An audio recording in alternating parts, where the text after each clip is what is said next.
Rape in the military is a huge problem. President-elect Joe Biden has promised to take a hard line, saying he'll support legislation that moves prosecutions out of the chain of command. But that's just one barrier for survivors seeking justice. We followed one who took her case to the Supreme Court.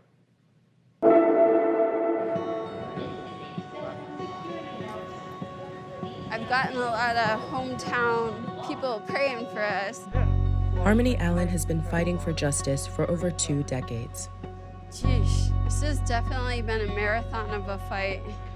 And now, with some help from Colonel Dawn Christensen, a retired Air Force JAG officer turned legal advocate, Allen and her husband traveled from Florida to D.C. for her case to be heard by the Supreme Court. Everything that could possibly go wrong is what your case is about. Allen was 3 months into her Air Force training at Sheppard Air Force Base in Texas when she was beaten and raped in August of 2000, leaving her with a traumatic brain injury. This door, okay. Her accused rapist was a superior officer and her instructor. The night that it happened, I went home and just cried in the shower. Blood just poured off of me. The next day I had school and an instructor saw my face. She knew exactly what happened. And she said, no, you have to go to the hospital. Allen was too afraid to come forward, but because she was taken to a civilian hospital, police became involved. The incident was reported to her base, as well as to the base where she was preparing to transfer. They confronted me with a stack of paperwork and said, it never happened. They were like, you're a liar. You must have wanted this to happen. You must be into rough sex. Throughout her time in the military, Allen reported her rape at least 5 times to different military officials. An official investigation wasn't launched until 2014, when Allen left the military and tried to get VA benefits for PTSD related to the attack. It took 3 more years, but Master Sergeant Richard Collins was convicted of rape and sentenced to 16.5 years in prison. But in 2018, the Court of Appeals for the Armed Forces placed a 5-year statute of limitations on reporting military sexual assaults that happened before 2006.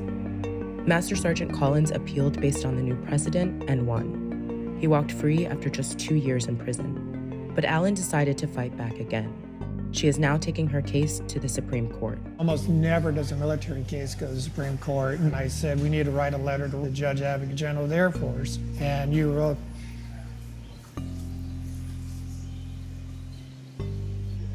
I'm sorry, what you wrote was so powerful. And I know when you wrote that, there was no way that the Air Force could stand by and let what happened, the decades of you being abused, continue. So we're there. The Supreme Court is hearing Allen's case along with 2 others in a consolidated case now known as the United States v. Briggs.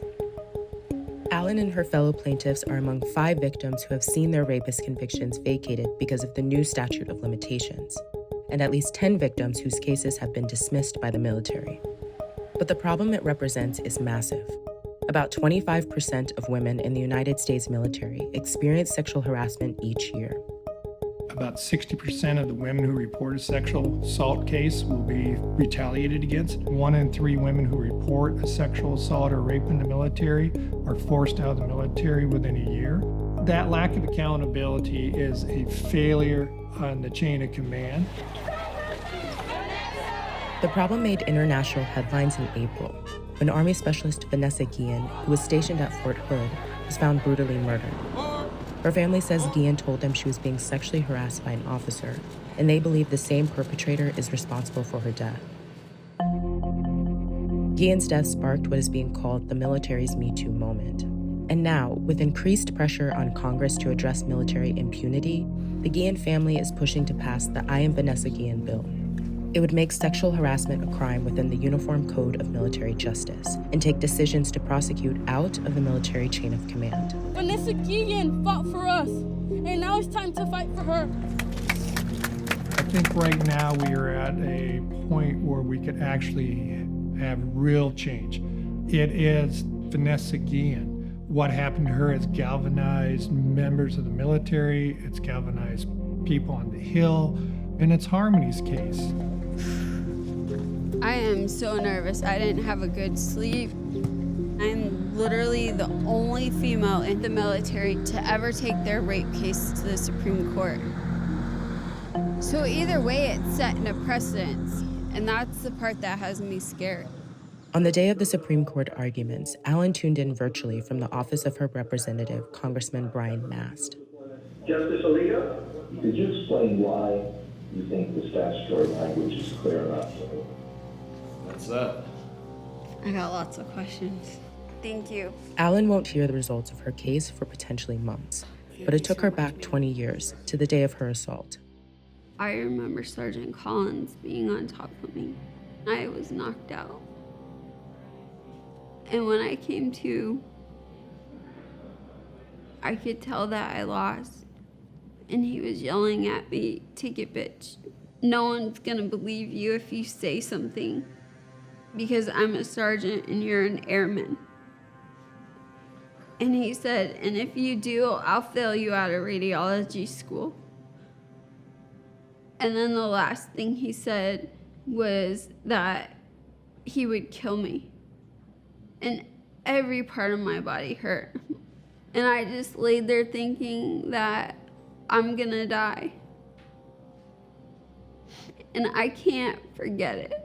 No matter how many times, I can't forget it.